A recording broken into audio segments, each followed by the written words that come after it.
Hi! It's been about 3 weeks since I posted and said like, changes coming to a vlog near you soon or whatever. That was when I got my new job, which we'll get into. But first of all, yeah, I've been putting off vlogging a little bit. Mostly just because it's hard to get the apartment to myself, and I'm not gonna do this any other time because it's embarrassing to sit in front of a camera and talk to it when everyone can hear you because you only have 3 walls. Yeah. But we're doing it now. So my last vlog was my celebration of my 6 months in LA. People want to know if I like it out here, if I like LA. I don't like Trump. And you know what? I love Indiana. God bless. I had a Larry Bird.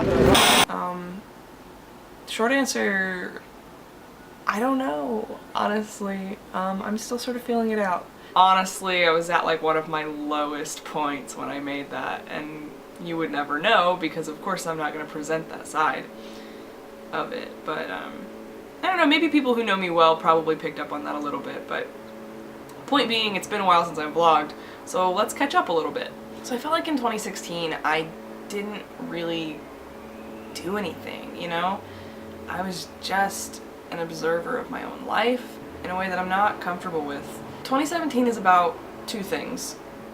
The first thing is being gentle with myself. And the second thing is not quitting. And those 2 things go together very well for me because I am a huge procrastinator, and it's very important for me when I'm setting goals to have a realistic way to meet them, or things will never get done. And so over time I've just discovered that the best way to deal with myself is to just not have too crazy expectations, you know? Being gentle with and not beating myself up if I don't meet those goals exactly the way I had envisioned or planned. But I'm also not quitting, you know? I've made the decision, and we're gonna get into it in a bit, but there was a period where I was there were several periods where I was like, I'm gonna have to move home, I can't afford this, I give up, I'm homesick, I miss all of my friends and my family. But I still haven't quit. So, I don't know. For now, we're still here.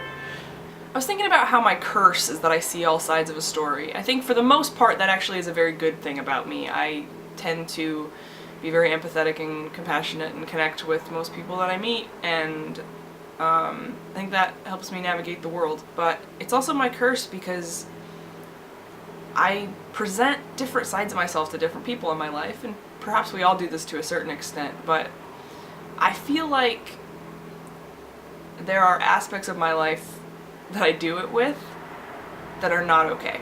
I'm done being different parts and different pieces. I don't know, I don't care anymore. I need to be me.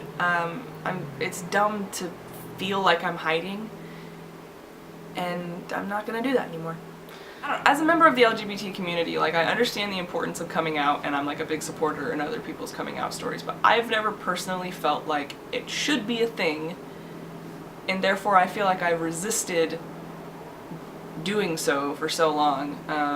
Because people are people, and love who you want, and that's always been my deal. And I think people appreciate that about me, but I've also noticed that there are still people in my life who I can tell just don't really get it, and maybe that's because I've never said anything, you know? That's my fault. I use they, them, their pronouns. If you don't want to use those pronouns, I don't actually care, and I don't correct people. But I do want you to know that I don't identify as a man or a woman, and I know that might be hard for you to wrap your brain around, but I don't really care. Whatever, I'm just Lydia. I've always just been Lydia, or Lyd, or Lucas, or however you know me. It's just me. So I don't like the concept of coming out. I don't like the concept of labels, really, but you start hearing words like genderqueer, gender fluid, non-binary, pansexual, and I'm kind of like, okay, these words have been invented to help people like me explain my experience to others. They are important words, and I use them. But yeah, for all intents and purposes, I'm just Lydia. Well, one of my goals for a long time now has been to lose some weight, and I finally achieved that. most of it in 2016, although I think I'm still like trying to stay fit. So after losing weight, it's affected a number of things. It's made it so that I need a bunch of new clothes that I can't afford. It's affected my diabetes a little bit. I take like way less insulin. The other thing the weight loss has affected is like my androgyny, I guess. So like I don't know if the word mistaken is correct, but I pass as a man way more than I've ever done. I mean, I've been presenting as pretty transmasculine, I feel, for a while now. And if not that, at least androgynously or whatever you want to think about it. But it's interesting, you know? And I've always been a tomboy, and I think for a long time people thought that would probably be a phase, and like, it wasn't, clearly. I've never felt feminine, so it's just who I was. And I'm glad that I was allowed to be a tomboy and to be who I am for so long.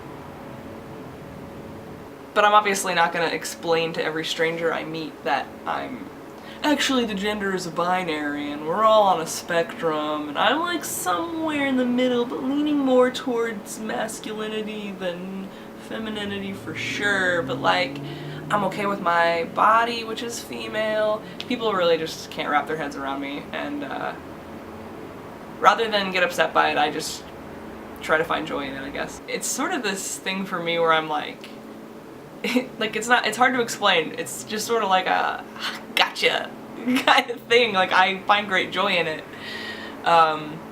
Okay, time to tell the job story. Things at Pongo weren't great. I left for Christmas, and I was kind of like starting to do that whole end of the year, you know, you're re-examining things, and I was realizing like I'm not happy with what I've accomplished in 2016, and why is that? And like, what do I want in life? And like, why am I not going after these things? So that's where I was, coming back from Christmas, and I was like, alright, we're gonna stay at Pongo for a little bit, save up some money, start looking for other jobs soon. And as soon as I got back, they cut my hours in half, and I was, you know, one part in denial and one part lazy maybe, but I was just kind of holding on to it, thinking things will pick back up eventually, or maybe I'll get an opportunity that I haven't foreseen yet. And you know, none of that happened because I wasn't going out, I wasn't looking for it either. I wasn't putting in the effort. That was also my own fault and my own well of depression mostly. But they fired me on February 15th. I didn't fully see it coming. There's still a lot of emotions there. I also, you know, they knew I wasn't happy there and they knew I wanted to leave. They're not stupid. So it was a little bit of a two-way street, but it was pretty shitty. So that was the last time I was like, I think I'm gonna have to move home. Like, I don't know what to do. I was kind of panicking a little bit, just freaking out. I signed up for Postmates, and you know, as a last-ditch resort to just make some money. I have a 2001 Saturn, and as you might imagine, it's not great to drive that car around all day around LA, like, you know, elevation and, God, people are obnoxious.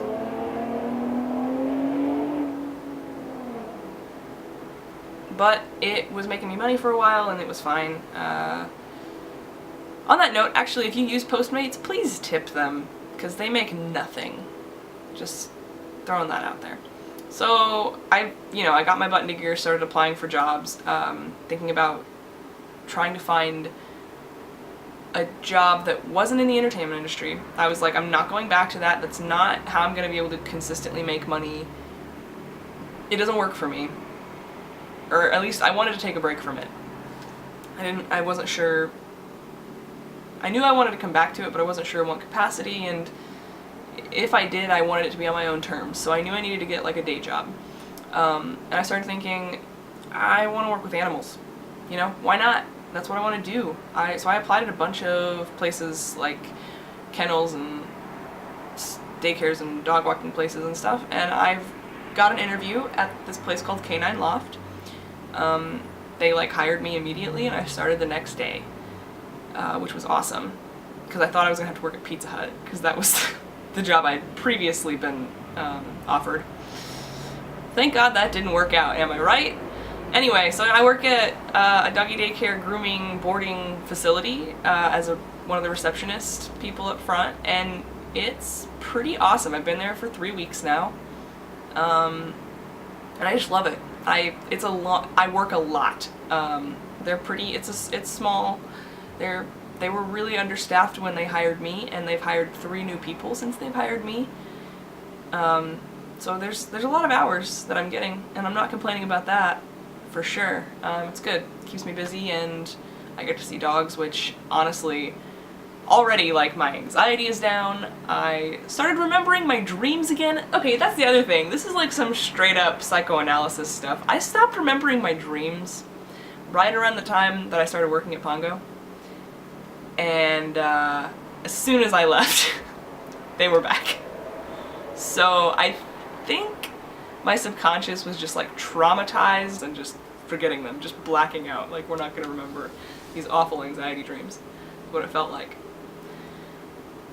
So yeah, I mean, I'm still living in LA, so obviously there's still a part of me that hopes that something here will work out creatively / career-wise. But like I said, I'm taking a bit of a break from that right now.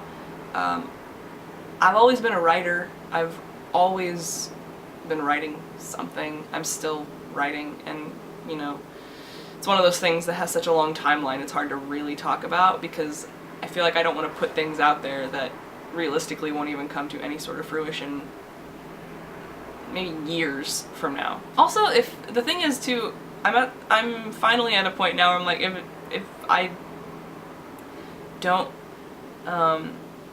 get my big break or make it out here or whatever, I don't care anymore.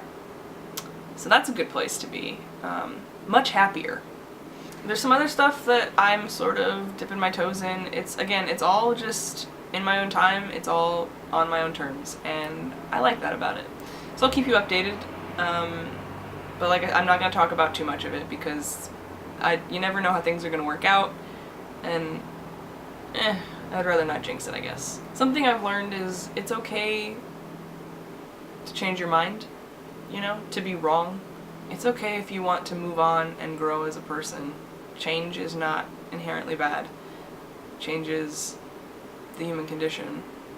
Change is the only constant. So I try to feel good about the future. In fact, I feel kind of powerful when I think about the future because I think I've just finally realized that I am the master of this vessel, you know what I mean?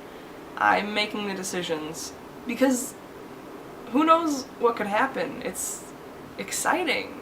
At least it should be. And you get out what you put in, so I'm trying to put in what I want. It's a little nerve-wracking putting my thoughts out here because I know that people disagree, and so like there are probably going to be things in this that people will disagree on. So I want to talk about one of my favorite things. When Laverne Cox came to Ball State, she had this thing it was kind of the thesis of her whole talk, and it really spoke to me, it really touched me. And it's these 3 sentences. Have difficult conversations across differences. Create safe space to take risks and make mistakes. And do it with empathy and love. So that's just kind of how I try to come at things. And this is me doing that.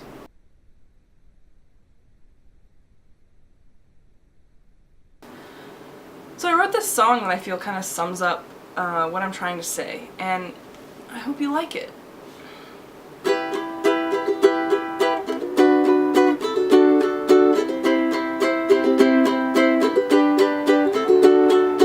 It should scare me that I barely have a grip on reality, and I don't know what I want to be, but onward I go through this echo of a time when I thought that I knew what I was supposed to do. Life is a bit of a float, a bit of a drag, a bit of a cope,